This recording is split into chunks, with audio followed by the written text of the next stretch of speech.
As evoluções, que a gente chama de revoluções no mundo do trabalho, começaram na máquina a vapor, passaram pelos computadores e agora chegam, depois de passar pela microinformática, na inteligência artificial. A inteligência artificial é o computador que aprende, em linhas gerais. E isto vai gerar muito e grave impacto sobre as relações de trabalho.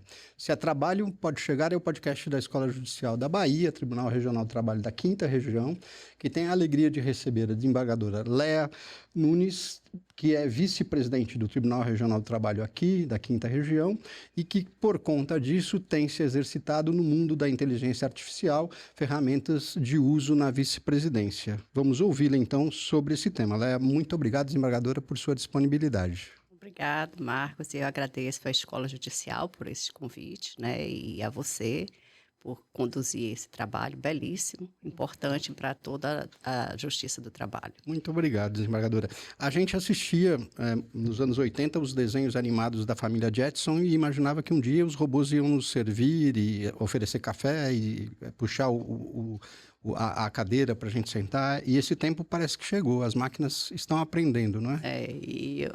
Eu assistia quando era criança e não imaginava que eu ia viver, né?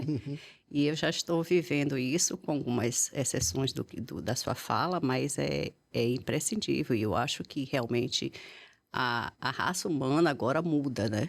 Isso, a partir de agora, nossa história vai mudar, né? E a gente vai viver uma era que a gente não pensava viver tão cedo, porque está tudo muito rápido. A exemplo de várias ferramentas que estão sendo criadas aí, né? Você tem o ChatGPT, daqui a pouco veio o Gemini, daqui a pouco o DeepSeek, né? E aí vem outras e outras e outras, quando você vai ver, são várias ferramentas, né? E isto vai gerar um impacto muito grande no mercado de trabalho. Vamos ser todos substituídos por máquinas? Acredito que não.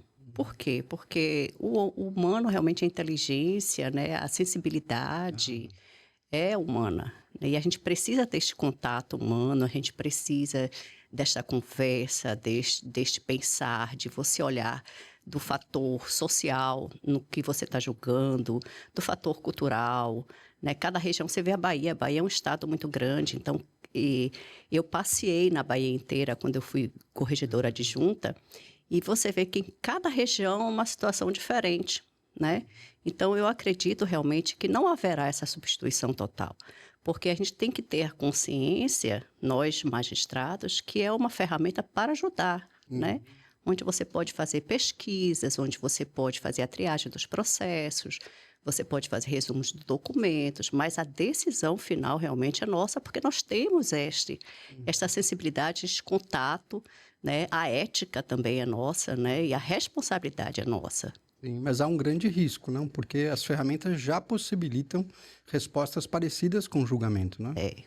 E aí é fácil pedir para o chat fazer, o DeepSeek, né? Agora temos que ter realmente a responsabilidade, né? A responsabilidade toda é do juiz. Assim como eu assino uma proposta de voto, né, feita por um assistente humano, eu vou fazer isso também com assistente virtual, só que a responsabilidade, se por acaso sair ali algum viés, alguma discriminação, eu respondo uma ação, né? Pronto. Então, assim, eu tenho que ter esse cuidado, o juiz tem que ter esse cuidado. Mas que profissões vão deixar de existir é fato, como outras já deixaram de existir nesses, né, longos anos, mas novas também vão surgir. Né? E quem não se adequar, quem tiver dificuldade de se adequar à inteligência artificial, à tecnologia, realmente essa pessoa vai ficar para trás. Eu tive dificuldades quando foi implantado o sistema de computador, porque eu sou da época, inclusive, da máquina da datilografia, né? E assim, resistência de servidores, resistências de colega, quando deixou o papel e tudo foi feito no computador, marcação de audiência, prazo, e a gente vai perder tudo, a gente nunca perdeu nada até hoje, falam em termos de dados, né? Então, assim, essa dificuldade de você realmente aceitar, né? É tudo uma adaptação e você vai ter que entrar nessa onda. Se você não entrar nesta onda que está aí, a gente realmente vai ficar para trás, né? Isto envolve capacitação também, não? Sim, Os magistrados e servidores. muita. Tem que ter realmente uma política, né? de treinamento, uma política constante, de você realmente, um letramento, né? Um letramento, aquela coisa de política de você realmente o tempo todo tá. E a escola judicial nossa aqui está fazendo isso, né? A gente está tendo vários cursos, várias apresentações, com o nosso chat JT, que está aí agora, né? A gente está realmente tendo webinário, está tendo cursos. Então, assim, a gente tem que realmente estar dentro disso, porque não tem mais volta, Marcos. Não tem mais volta, sabe? Não tem mais volta. Está todo mundo efetivamente usando, a grande maioria está usando, os advogados estão usando, né? Então, não tem mais para onde voltar. Porque o volume de produção que a inteligência artificial permite que a gente desenvolva é muito superior àquela que a gente faz sem o concurso da inteligência, né? Então, a gente vai enxugar gelo se recebermos demanda apoiada em inteligência artificial e respondermos com a máquina de datilografar. Justamente. Aí só vamos ficar atrasados no percurso. E a nossa realidade, principalmente da Justiça do Trabalho, é muito cruel, né? Nós tivemos, o ano passado, na Justiça do Trabalho, 2 milhões de ações novas, fora o que já está aí, né? Na execução, está correndo nos recursos, nas varas. Então, 2 milhões de ações. O nosso tribunal daqui da Bahia, nós recebemos 214 mil processos novos no ano de 2024. Julgamos 2018 mil, 2% a mais. Sim. Julgamos. Mas agora, até o dia 17 de fevereiro, nós recebemos 23 mil processos novos na Bahia, na Justiça do Trabalho. 1 mês e meio, né, de instrução. E se contar que não começou o trabalho na Bahia, né? Porque só depois do Carnaval. Só depois do Carnaval. E assim, realmente é uma situação difícil para a gente em termos de produtividade. Isso vai ajudar bastante, vai ajudar muito na produtividade. Porque chegou uma ação nova, você vai fazer a triagem, né? A triagem, a inteligência artificial pode fazer a triagem. O que é que vai faltar? Completa a petição inicial, não completa, né? Esses assuntos aqui são iguais, vamos colocar tudo junto, né? Então, assim, vai melhorar. Eu acho que vai ajudar muito nesse sentido, de produtividade, de seleção, de triagem, de pesquisas jurisprudenciais, até mesmo doutrinárias. Mas a gente não pode esquecer que a inteligência artificial ela é um arquivo de dados históricos. É daqui para trás. Sim. Né? E não é daqui para frente. Por isso que o humano também ele vai continuar trabalhando. Educando a inteligência. Porque daqui para frente é o humano que vai pensar, o humano que vai inovar, o humano que vai criar. E na vice-presidência, que tem um volume desumano de trabalho por conta da admissibilidade dos recursos de revista, como é que a inteligência já está ajudando? Olha, quando eu cheguei em novembro de 2024, tinham 18 mil processos na Secretaria de Recurso de Revista. Mais do que não existe isso em nenhuma vara. Não. Né? Então, uma secretaria que tinha 18 mil processos. Lá já existiam alguns robôs, né? E aí a gente ficou pensando realmente o que é que a gente podia fazer. A gente partiu para a triagem, que é importantíssima. A triagem é fundamental para o magistrado, né? Muitos magistrados não fazem, mas ela é importante, porque ali você vai dar um rumo a processo ou vários processos de uma forma só, né? E fora isso, a gente começou a observar o movimento do processo. Então, muitos cliques, né, que a pessoa fazia, a pessoa tinha que abrir processo por processo para ver matéria, para onde vai o processo. Então, assim, com aquilo ali, a gente começou a pensar, porque o que acontece? É isso que a TI do nosso tribunal diz. A TI, ela precisa da área de negócio. Sim. A área de negócio são os servidores e os magistrados. Nós é que temos que acionar a TI. Não esperar que a TI venha, porque a TI não entende o que está acontecendo dentro de uma secretaria de vara, de turma, de gabinete. Ele não sabe o que está acontecendo. Então, você aciona. Então, a gente começou a conversar com a TI. Olha, nós temos muitos processos para mandar para o TST, para o Tribunal Superior do Trabalho, né? E isso é feito manualmente. E aí começou esse diálogo, começou essa conversa e foi aí que surgiu o robô, que na realidade não é uma inteligência artificial, ele é uma automatização do procedimento. Surgiu o robô Ágata, que foi criado aqui pelo Tribunal Regional do Trabalho da Bahia, que já está se espalhando, para nossa alegria, já está em São Paulo, agora vai para Minas, né? Já para Goiânia já foi também. Então, assim, esse robô, ele faz isso, porque antigamente era o servidor que abria o processo, olhava a matéria, mandava para o TST, e assim, milhares de processos em que o robô faz em questão de segundos. Sim. Nós botamos uma etiqueta, aqui vai para o TST, pronto. Em segundos ele manda para o TST, então isso realmente adiantou bastante.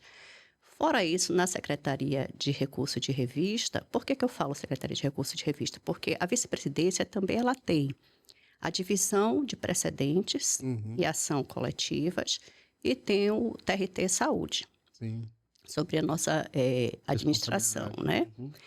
E lá na Secretaria de Recursos de Revista já existia o robô E-Revista, que ele pega umas decisões modelos que já estão prontos. Ele faz toda a triagem de custas, prazo e as decisões por temas, por preliminares, por tudo. E aí já joga dentro da proposta de decisão. Sim. É um robô E-Revista. Tem um servidor que olha tudo, clica tudo, só faz clicar e jogar. Então ele não digita, né? Mas ele tem que conferir. E é outra coisa que nós juízes temos que fazer, conferir tudo, né? E o Faro, que é outro robô que veio do Tribunal da Quarta Região, ele faz. Nós criamos o Ágata que manda para o TST. O Faro, ele recebe do TST e manda para as varas, para o primeiro grau. Né? Então, isso tudo automatizado. Né? O Adaí, que é outro robô, o Adaí, ele. É interessante esse Adaí, viu, Marcos? Eu acho que vai dar um grande salto no segundo grau, porque o Adaí, ele também é do Tribunal da Quarta Região e ele pega as decisões do agravo de instrumento e recurso de revista no TST. Sim. Então, por exemplo, assim, a vice-presidência deu uma decisão negando recurso de revista, o advogado entra com agravo de instrumentos de revista, sobe lá. Se o TST modifica a minha decisão, a gente vê qual foi a matéria. Então, a gente vai catalogar com a DAI, você cataloga as matérias e o percentual de modificação. De reforma ali. Com isso, a gente consegue dialogar com os adequar desembargadores, dizer, olha, esta matéria aqui está sendo muito reformada pelo TST. Vamos ver o que a gente pode fazer, se já existe um precedente qualificado, se não existe. Né? Então, assim, é muito interessante. Isso, a tendência é diminuir. Pode chegar, escuta a desembargadora Léa Nunes sobre inteligência artificial. Até breve.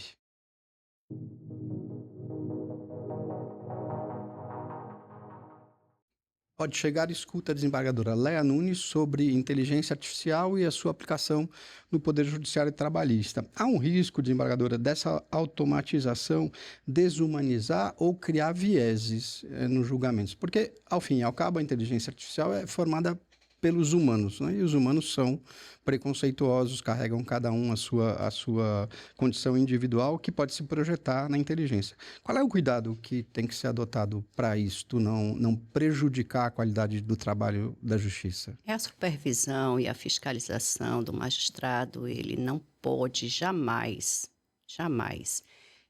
liberar uma decisão, né, sem realmente ler o que está ali, sem realmente fiscalizar, sem realmente ver o que está escrito. E a decisão final, a conclusão tem que ser do juiz, não pode ser da inteligência artificial, né? E o viés é uma coisa perigosa, porque o viés realmente ele vem dos dados que já estão alimentados na inteligência artificial, que são os dados históricos. Né? Então, se o magistrado ele é tendencioso, né, para alguma questão ou alguma parte, ou o reclamante ou a reclamada, a inteligência artificial vai te levar para aquele lado.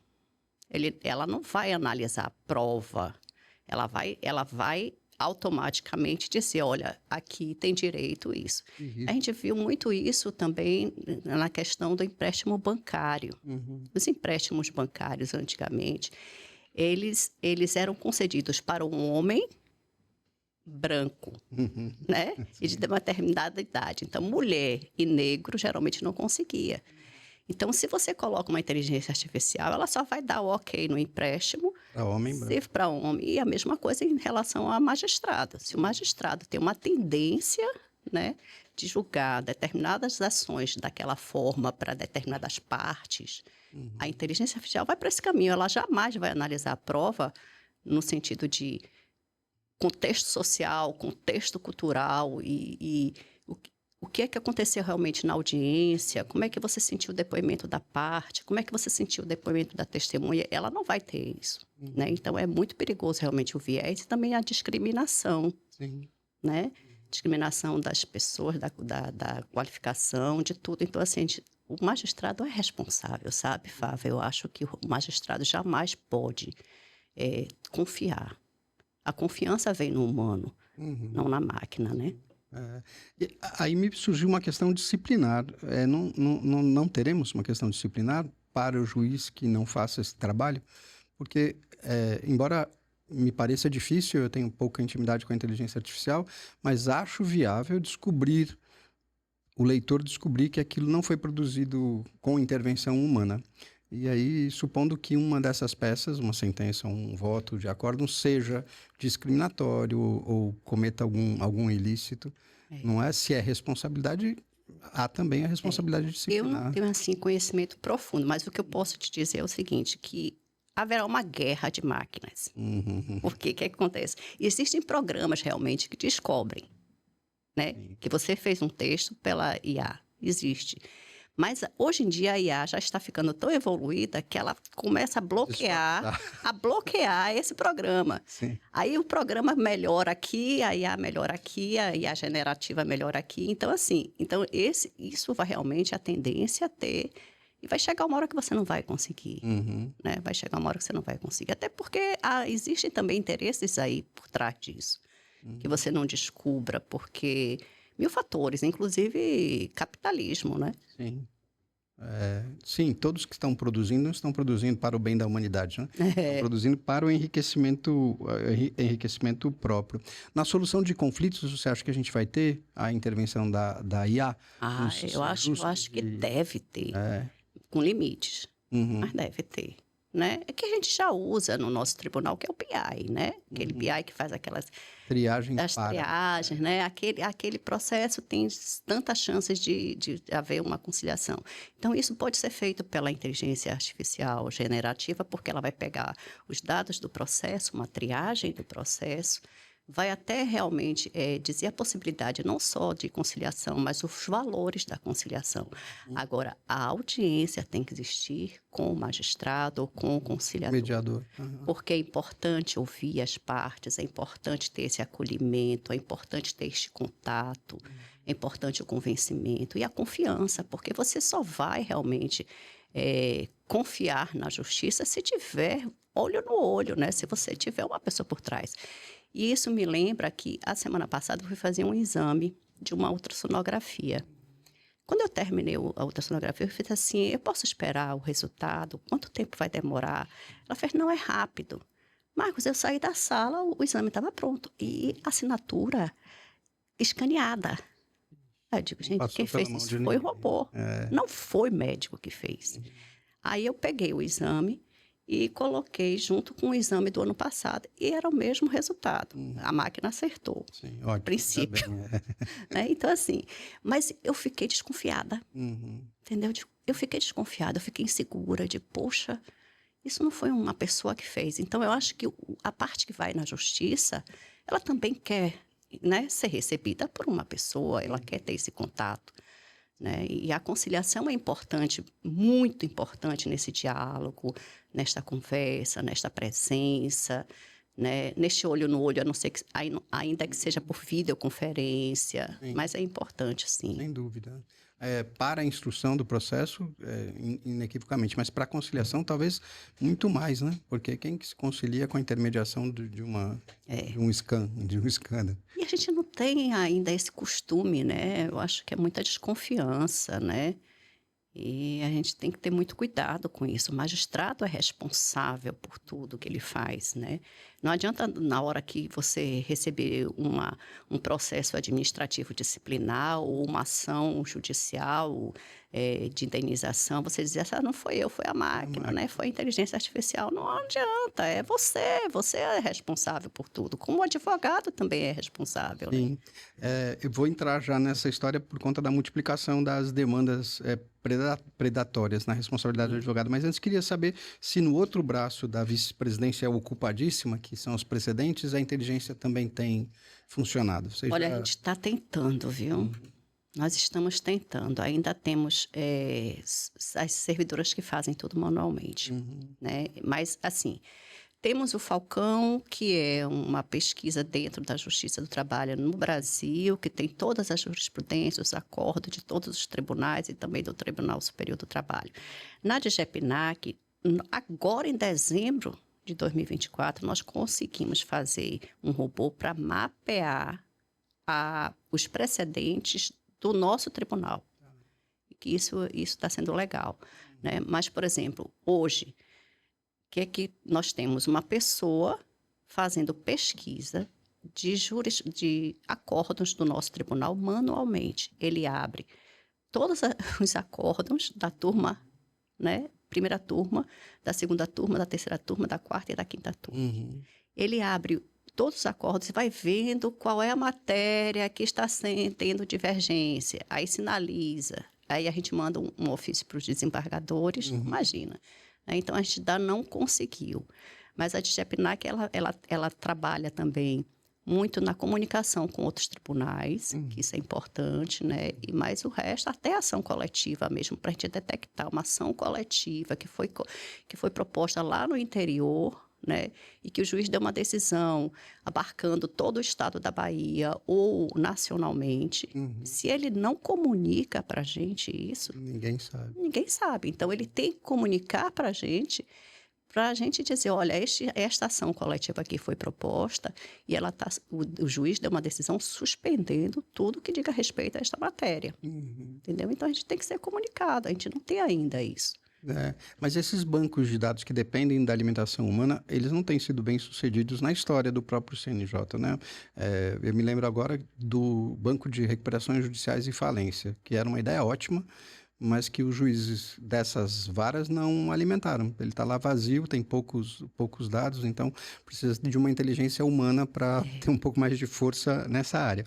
E a litigância predatória, ela é um problema para todos nós, porque ocupa o tribunal, ocupa as varas, enfim, o tempo da justiça, mas... Pior do que isso, cria situações de injustiça muito grandes, né? Porque o destinatário dessas ações acaba pagando dívida que ele não tem. Será que a gente vai ter apoio da inteligência para fazer esse tipo de detecção, de triagem? Olha, nós temos no nosso tribunal uma comissão de inteligência que detecta também essas lides predatórias, né? Mas ainda não temos robôs para isso. Nós conseguimos, assim... Quando a coisa é demais, a gente consegue. Então, por exemplo, nós pegamos uma ação de um sindicato em que ele propôs mais de 1.000 ações em questão de minutos. É o robô que está fazendo, né? Ele jogando contra várias reclamadas, né? E a gente detectou aí... Mostramos isso para os magistrados, porque aí a gente não pode fazer nada, a DGEPNAC não tem competência apenas para sinalizar, olha, aqui está acontecendo isso. Tá aí na sua unidade, veja o que você pode fazer. E a gente comunica, né? Mas é tudo assim, comunica. E detectamos também um advogado que é de Minas Gerais, que está com milhares de ações na Bahia inteira, né? Então, assim... Há uma lide temerária nesse sentido, porque nós detectamos realmente isso. Isso é essa comissão de inteligência que a gente tem aqui, né? E a gente já sinaliza também, né? Olha, cuidado. Porque o advogado também, ele tem responsabilidade ética perante a OAB, perante o Código de Ética dos Advogados, tem a responsabilidade do que ele assina, do que ele faz, né? E também ele deve usar uma linguagem educada em tudo que ele faz, né? Então, assim, é todo mundo responsável, na realidade, né? Tem que ter responsabilidade, não é que seja responsável, tem que ter. o trabalho da advocacia tem assento constitucional, é indispensável para a distribuição da justiça, né? É essencial ao funcionamento da justiça, diz a Constituição, precisa ser responsável à altura dessa importante missão. E aquele advogado que não usa a inteligência artificial, como é que ele vai ficar? Né? Aquele advogado que lhe atende no escritório, que lê, que estuda, que tem uma biblioteca enorme, mas que para ele dar entrada na sua ação demora 30 dias. Pois é. Né? E aquele outro que você vai lá e que ele usa a inteligência artificial, que ele dá entrada na sua ação no dia seguinte. Né? Então, isso tudo a gente tem que olhar, né? Isso tudo a gente tem que pensar realmente. É uma situação... Serão impactos muito violentos que estão por vir aí. Né? Muitos. Muito obrigado. Foi muito valioso ouvi-la. Obrigado por sua disponibilidade, Obrigada desembargadora. também. Eu que agradeço também, né, o seu carinho no recebimento, a escola com esse podcast Pode Chegar, interessantíssimo, eu gosto muito, parabéns. Muito obrigado. Este foi o Pode Chegar, podcast da Escola Judicial do Tribunal Regional do Trabalho da Bahia, 5ª Região, que ouviu a desembargadora Léa Nunes sobre inteligência artificial. Até o próximo episódio.